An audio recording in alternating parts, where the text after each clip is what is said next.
My mother-in-law said she wants my son to marry someone else.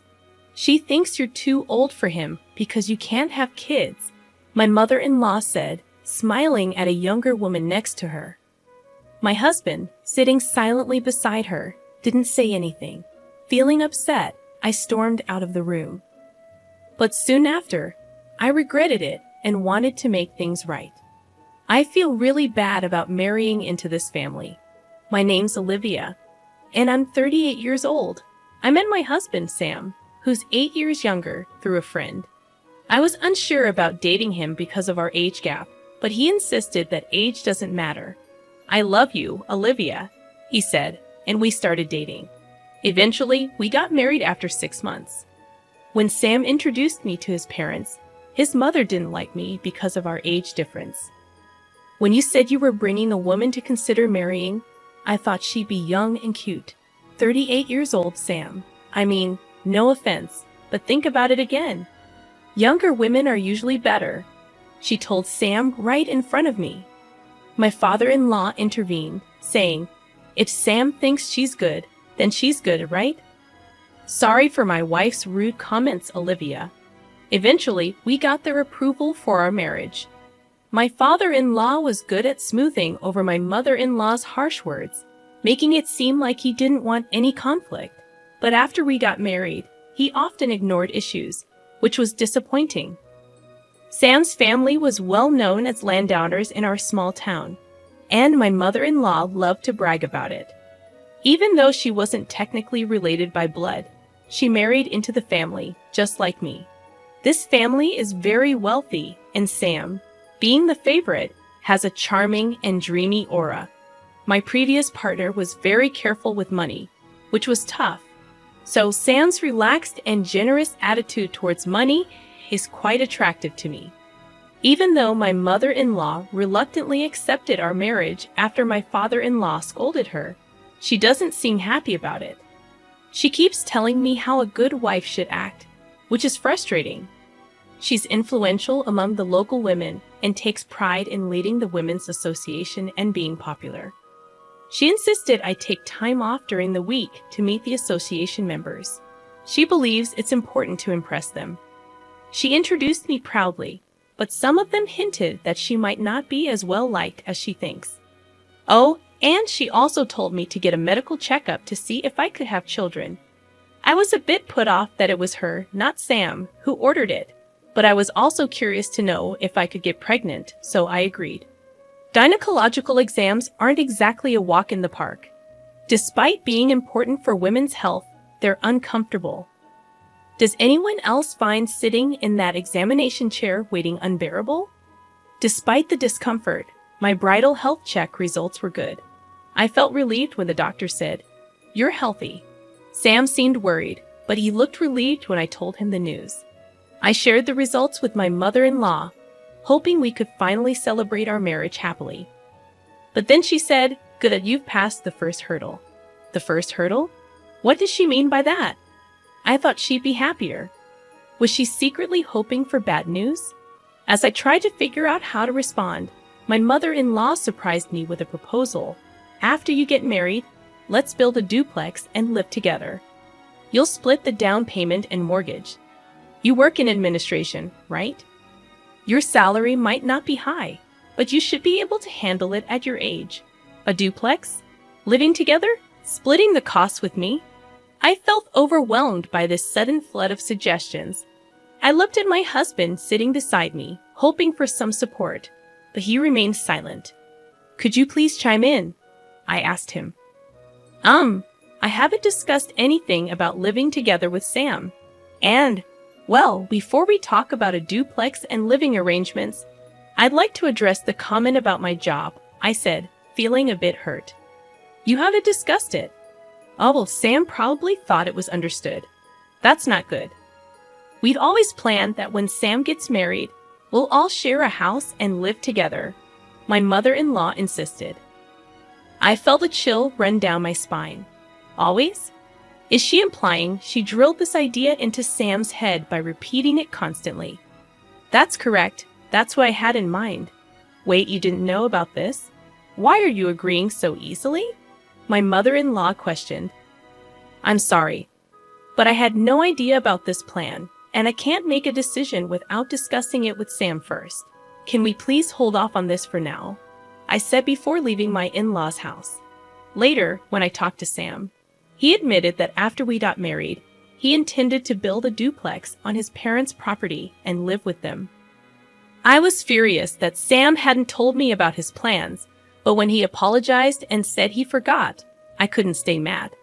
I thought I might not find someone as kind and handsome as Sam at my age, so I ignored the warning signs and went ahead with the marriage. Looking back, I realized I should have been more cautious.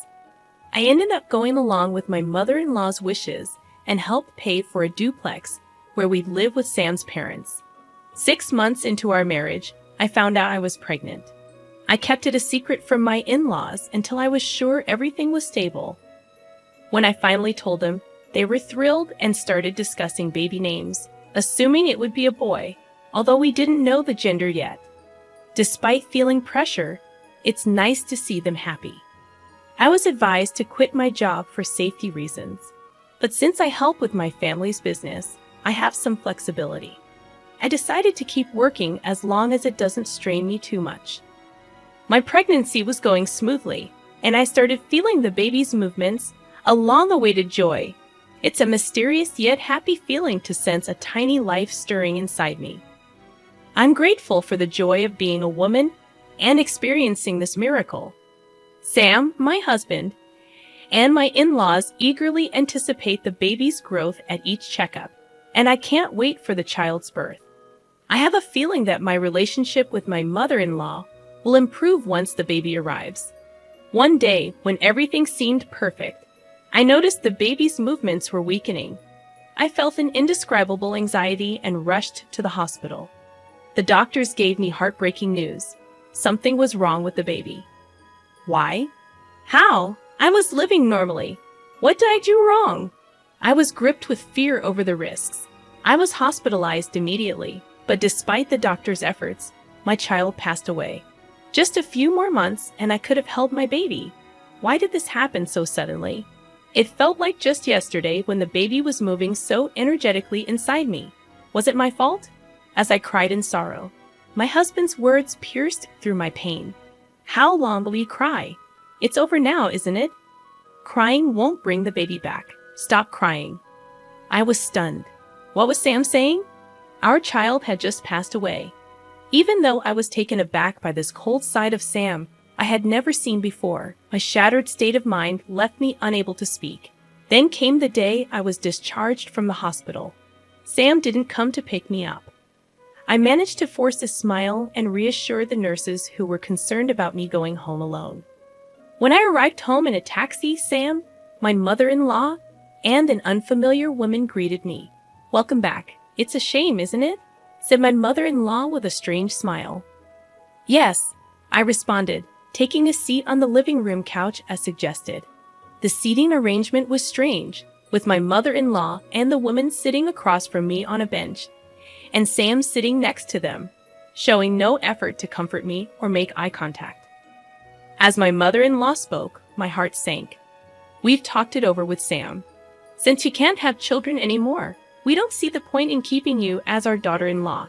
We're thinking of having this other girl marry Sam instead." Hearing those words while still reeling from the shock of losing my baby, tears filled my eyes. But I refused to let myself break down. I had to stay strong, telling myself that crying would mean giving up. I kept my head down, unable to look up. Ignoring my distress, my mother-in-law continued heartlessly. "If you're willing to work and support our family instead of having children, we might consider letting you stay. What do you think? Can I count on you to take care of us if they leave me behind?" Confusion and disbelief washed over me. Without thinking, I looked at my husband for support. But when our eyes met, Sam quickly looked away. Beside him, a woman who seemed triumphant stared back at me. I remembered her as Sam's childhood friend, introduced to me at our wedding. Seeing that my husband wouldn't even meet my gaze, I realized he's not on my side. He won't help me. A chill ran down my spine, and strangely, my mind became clear. They must have discussed this during my hospitalization. They plan to replace me, the woman who can't have children, with a younger wife who can bear in hair. If I stay here, I'll only suffer. There's nothing for me here anymore. With newfound clarity, I addressed Sam. I understand where you stand. Let's get a divorce. Please, go and live happily with your new wife. Leaving the house, I returned to my family home. My parents, surprised but warmly welcoming, were already aware of my miscarriage. They were outraged by the cruelty I had faced so soon after leaving the hospital. Their warm reaction was a relief after everything, and I ended up crying a lot that day. Exhausted from tears, I fell asleep. However, the next day, my mother-in-law and husband, who had shown such cruelty in driving me out, unexpectedly showed up at my family home. At first, my mother dealt with them normally, but once she realized who they were, she refused to engage with them. Then, they started incessantly ringing the doorbell, shouting, "We've canceled the divorce. Come back now." You see, my family runs a barbecue restaurant, a well-known spot that serves a globally famous brand of beer. It's frequented by many celebrities and athletes who enjoy our delicious food. However, my husband's family comes from an old, respected background, and they looked down on our family, thinking that running a restaurant was somehow shady. They had this outdated belief that restaurant businesses were inferior, and they saw our family as less well-off. We even invited them to dine with us once before the marriage, but they declined, saying beef. We always eat at certain places. Eating meat from other restaurants gives me heartburn. Sorry. During the pre-wedding meetings, they indirectly belittled my family with remarks like, "Oh, you run a restaurant, right? That's so old-fashioned. Oh, I see, from your parents' generation. Dealing with beef, huh? Well, respectable families don't engage in such businesses." It hurt to see my parents, who had worked hard to raise me, being treated this way, but they brushed it off with a laugh, saying there are always people with narrow mindsets. On the day I left after the divorce, my husband and mother-in-law happened to see our restaurant being featured on TV. Up until then, they had shown no interest and considered my family beneath them. But they panicked when they saw the restaurant described as running its own farm that produces top-quality beef, enjoying extreme popularity with meat exported worldwide, being highly successful and lucrative. Suddenly, they tried to cozy up to me, saying, "If your family were wealthy, we wouldn't have talked about divorce. We're sorry for yesterday. We weren't thinking clearly. Please come back." After all their talk about children and heirs, was it really all about money in the end? My husband Sam and his family never asked much about my job, so I had simply told them I worked in office administration for my family's company, leading them to believe I was a low-paid and incompetent employee. Consequently, they probably assumed that asking me to pay for the house would make me give up on the marriage. In reality, I managed the meat export division of my parents' company, earning a substantial income for an office worker. Fortunately, I had saved up a good amount due to getting married later in life, allowing me to provide the money they demanded. I am also a major shareholder in the company and aspire to eventually take over my father's position to further expand the business. Despite this, they had never shown any interest or asked me about my role until it was highlighted on TV, leading to an overnight change in their treatment of me. Despite incessantly talking about wanting children, it became apparent that money was their primary concern. Their shallowness appalled me. Finally, my father, who had been silently observing the situation, lost his temper and kicked Sam and his parents out. "Thank you, Dad. You saved me," I said. My father, still seething with anger, began drinking and cursing at them. He had me explain everything from before the marriage without holding back any details, believing I couldn't handle this alone. My father promptly contacted a lawyer he knew, leading to a demand for damages since I was unjustly evicted. We also asked for reimbursement for the housing funds I had provided during our cohabitation. The claim was acknowledged, and it was decided that I would receive a refund for the expenses I covered. However, Sam alone couldn't repay the loan I had taken out, so his family home had to be sold. They had built a lavish house on rural property just for show, leaving a considerable mortgage remaining even after the sale. Moreover, the house was filled with the eccentricities of Sam's mother, making finding a buyer willing to accept it as doubtful, suggesting that disposal could take time. Fortunately, they managed to sell some land they owned separately, allowing me to recoup my money first, which was a relief. At this point, I was grateful for marrying into a landlord's family. Sam and his parents were forced to leave their beloved two-family home and now seemed to be struggling in a rented apartment, facing difficulty repaying their loan.